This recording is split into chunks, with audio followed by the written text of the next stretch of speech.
नमस्कार विद्यार्थ्यांनो, आज आपण ट्रिग्नोमेट्रीमध्ये जे आपल्याला अँगल्स आहेत 0, 30 डिग्री, 45 डिग्री, 60 डिग्री आणि 90 डिग्री यांचे रेशोजच्या व्हॅल्यू काढायचे असतात। यासाठी आपण एक तक्ता पाठ करतो, म्हणजे टेबल करतो नेहमी। आज एक आपण वेगळी आयडिया देतो।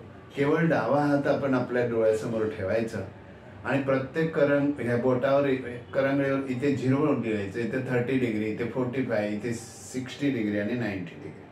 तसा मी लेफ्ट हँड इथे काढलेला आहे।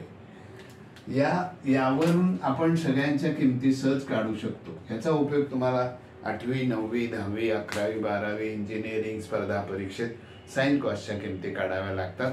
त्याच्यासाठी उपयोगी नक्की पडेल। पण ट्राय करूया आपण, तुम्हाला किती समजते, मी किती तुम्हाला कसा समजावून देतो। बघा, आज आपण असं ठरवूया की आपल्याला 45 अंश कोनाची, या 45 अंश कोनाची आपल्याला काय काढायचे, गुणोत्तरांच्या किमती काढायच्या आहेत।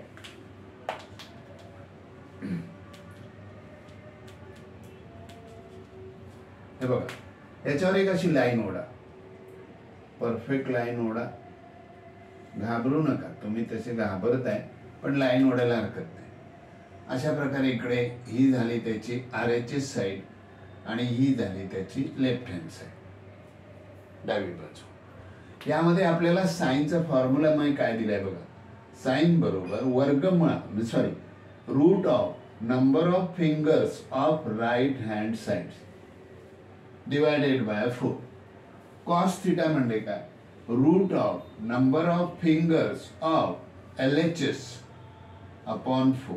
बस एवढं। याच्याने साइन कॉस काढला की आपण टॅन काढायचा, टॅन काढला की त्यांचे सगळे रेसिप्रोकल नंबर लिहिले की आपल्याला कोसेक, सेक, कॉट मिळेल। चला बघूया, जास्त वेळ नाही घालू।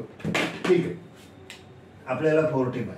मग आपण याच्यावर बघा अशी लाईन पकडलेली अशी, मग याच्यावर साइन पाहिजे आपल्याला, साइन 45।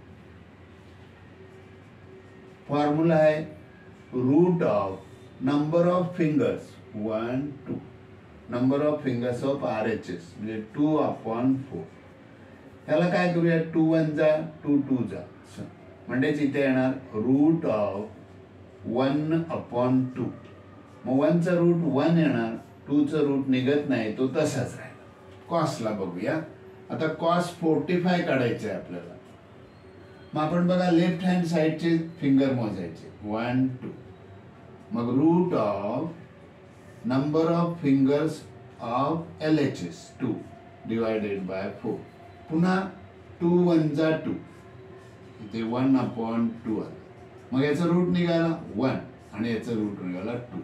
आता आपल्याला tan 45 लिहायचे बघा, tan 45 माहिती आहे तुम्हाला, sine 45 upon cos 45 degree degree degree degree. मग साइन 45 ची व्हॅल्यू आली आपल्याला काय, 1 अपॉन रूट 2। कॉस 45 ची पण 1 अपॉन रूट 2 गेले, मग इकडे काय आला, tan = 1। बरं, मग साइन ची व्हॅल्यू मिळाली आपल्याला 1 अपॉन रूट 2, कॉस 45 ची मिळाली 1 अपॉन रूट 2 आणि tan 45 ची 1। आता आपल्याला एक लक्षात घ्यायचं, साइनच्या अपोजिट म्हणजे रेसिप्रोकल उलटा, साइनच्या उलटा ही नंबर लिहायची, म्हणजे खालचा वर, वरचा खाली, हा रूट आपण। कॉसचा उलटा आहे सेक, मग हे उलट लिहा, उलट काय लिहिणार, रूट 2 अपॉन 1। हे नुसतं रूट 2 लिहिलं तरी चालतं, हरकत नाही, रूट 2। टॅनचं काय 1 चं काय रूट उलटा काय ना सुलटा काय, तो एकच येणार आहे। तर अशा प्रकारे आपण किमती काढल्या। आता तुम्ही काय करायचं, तुम्ही नंतर 0 वर लाईन मारायची, नंतर 30 वर मारायची, लेफ्ट हँड साइडचे फिंगर मोजायचे आणि त्याला 4 ने डिवाइड करा। अशा प्रकारे तुम्ही याचा टेबल तयार करू शकता। आणि काही दिवसांनी नुसतं तुम्ही आपल्या असं तोंडासमोर बोट ठेवली बरोबर लगेच तुम्ही उत्तर लिहा, म्हणजे कोणाला असं वाटेल की तुम्ही एक जादू करताय असं, पण त्याची प्रॅक्टिस करावी लागेल। चला भेटूया।